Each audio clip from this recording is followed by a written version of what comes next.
No, not really. The studio itself has been like coming along since we bought that place. You know, we started out with having whatever we had at the moment, and then we just bought microphones and shit like that along the way. But I mean, we took over the basement and we built a bigger studio room down there, and we've done stuff like that.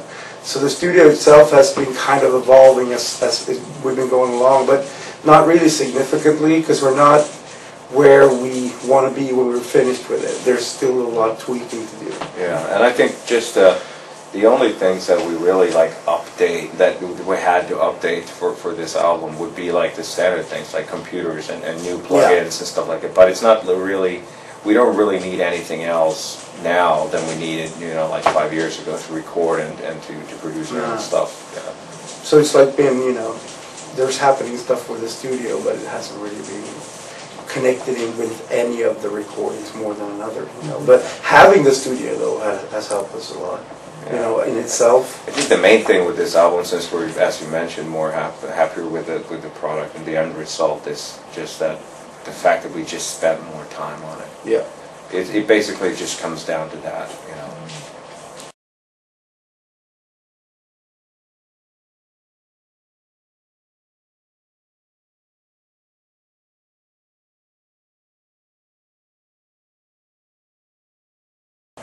I would think so, because I mean, not that I'm all that into that thing at all, but I mean, a Chapman stick is like, you know, a totally different type of instrument.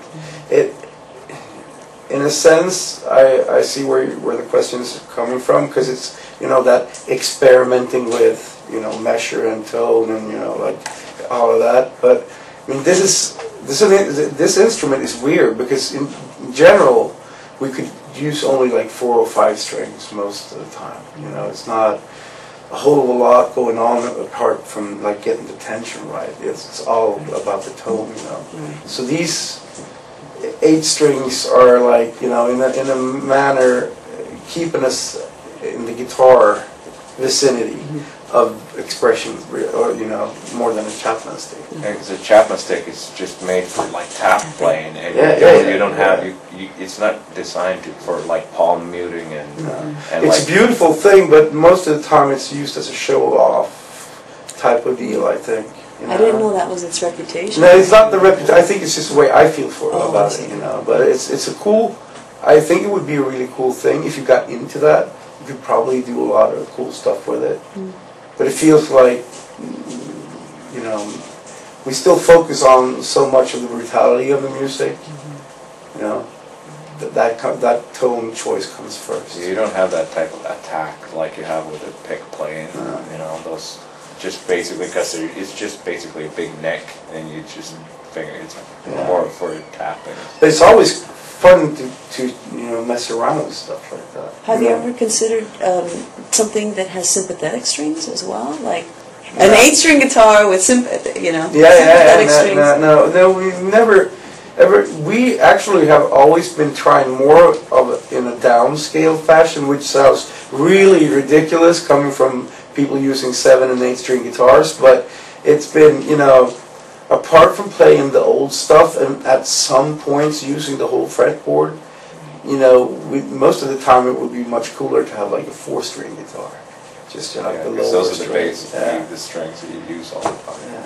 Yeah, because you use the lower strings more as opposed to the higher. Yeah. But then again, we use all of it. So you know, at one point or another, we'd have to, you know.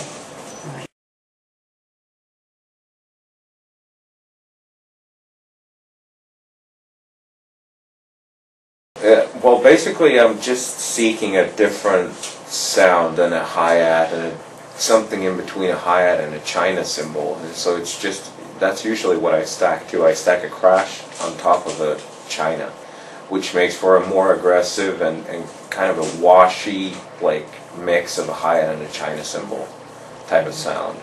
And that's, I don't really know where I picked that up. It's just, I've seen drummers over the years that have used that, so I just kind of started fiddling around with it, you know, trying different combinations out, and just when I got the right combination, it just sounded cool, and I just stuck with it. So there's no like, I don't think it was like from one of my heroes, if you will, when I was a kid. I don't really saw that, but it's probably like a later thing.